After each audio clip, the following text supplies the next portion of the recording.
Phase 1. The Era of the Tangle, 1980s to mid-1990s. For the first 2 decades of home console gaming, the wire was a necessary evil. Controllers were physically tethered to the console, a design choice driven by the need for a reliable, low-latency connection at a time when wireless data transmission was expensive, unreliable, and inefficient. The limitations were immediately apparent.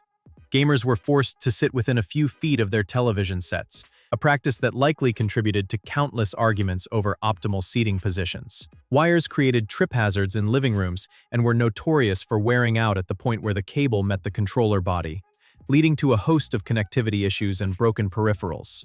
The dream of a wireless future existed, however, and early attempts, while commercially unsuccessful, laid the groundwork for future innovation. In 1983, Atari released the Atari CX42 remote-control joysticks for its 2600 console. These used simple radio frequency, RF technology, to transmit signals. The promise of freedom was exciting, but the reality was disappointing.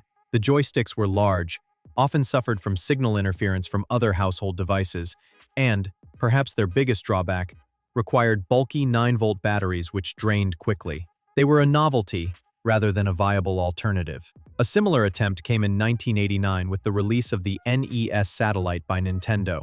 This accessory served as a central hub, allowing up to 4 wired controllers to plug into it, while the satellite itself used infrared (IR) technology to communicate with a receiver plugged into the NES console's controller port. While an interesting solution for multiplayer games, it suffered from the inherent weakness of IR technology.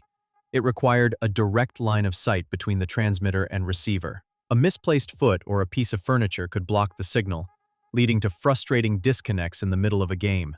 These early experiments, while commercially unsuccessful, highlighted a clear consumer desire for a cord-free experience and the technical challenges that needed to be overcome. Reliability and affordability remained the main barriers. Phase 2. The transitional period and the breakthrough. Late 1990s, early 2000s. The late 1990s and early 2000s marked a period of rapid advancement in wireless communication technology. The widespread adoption of standards like Bluetooth and the general improvement in radio frequency transmission capabilities began to make reliable, affordable wireless gaming a reality. Third-party manufacturers began flooding the market with various wireless solutions for the PlayStation, Nintendo 64, and Dreamcast, but they were often inconsistent in quality, latency, and battery life. The true turning point arrived in 2002 with a product that would become a legend in gaming history, the Nintendo Wavebird for the GameCube. This first-party controller finally delivered on the promise of wireless gaming.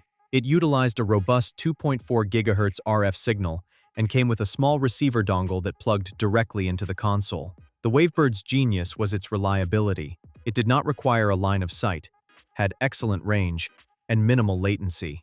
Nintendo made a conscious trade-off to achieve this reliability and conserve battery life. They removed the rumble feature. At the time, this was a minor sacrifice for most gamers who were simply thrilled to be able to sit anywhere in the room without fear of tripping over a cord. The Wavebird was a massive success and proved, definitively, that a first-party wireless controller could be a premium, reliable product. Despite its success, the Wavebird was still sold as an accessory. The standard GameCube still came packed with a wired controller. The cord, while on its last legs, was not yet obsolete. Phase 3. The wireless standard, mid-2000s and beyond. The final nail in the wired controller's coffin came with the 7th generation of consoles, which launched in the mid-2000s. In a strategic move that set the tone for the future of the industry, console manufacturers began bundling wireless controllers as the default input device. Microsoft was a key player in this shift with the launch of the Xbox 360 in 2005. The system came standard with a superb, ergonomic wireless controller that used a proprietary RF protocol for low-latency communication. It was powered by 2 AAA batteries, a feature that, while debated among gamers, offered a convenient way to immediately swap in new batteries when the old ones died. The wired controller was now the accessory for players who preferred a guaranteed, low-latency connection for competitive play, or those who didn't want to deal with batteries. In 2006, Sony released the PlayStation 3, which was a similar product. There's 6-axis controller, which was later replaced by the DualShock 3 game controller, which included rumble feedback, embraced the Bluetooth protocol, which is extensively utilized. This not only made it simpler to link the controller to other devices, such as personal computers, but it also ensured that the wireless connection was dependable. Additionally, Sony introduced another significant innovation, which consisted of rechargeable internal lithium-ion batteries that could be charged using a regular mini USB cable. This design is still in use today, with the USB-C standard. At the same time, Nintendo introduced the Wii Remote, also known as the Wiimote, which is a device that dramatically altered the concept of games. The device was commercially available in 2006 and employed Bluetooth for communication. Additionally, it featured an infrared sensor bar that enabled precise pointing and motion tracking. Full-body motion control was made possible with the Wiimote, which also brought gaming out of the seated posture and into the open living room. The Wiimote was the pinnacle of wireless freedom. The fact that it was successful in the mainstream market established wireless technology as the only realistic road ahead for any major console manufacturer. Expansion into other accessories and modern innovation. Once the controller became reliably wireless, other accessories quickly followed suit. The market for high-quality wireless gaming headsets exploded, first for voice communication on platforms like Xbox Live, and later for high-fidelity game audio. Specialized accessories, from racing wheels to arcade fight sticks, began offering both wired and wireless connection options to appeal to different segments of the market. At this point in time, it is anticipated that all console attachments would use wireless technology.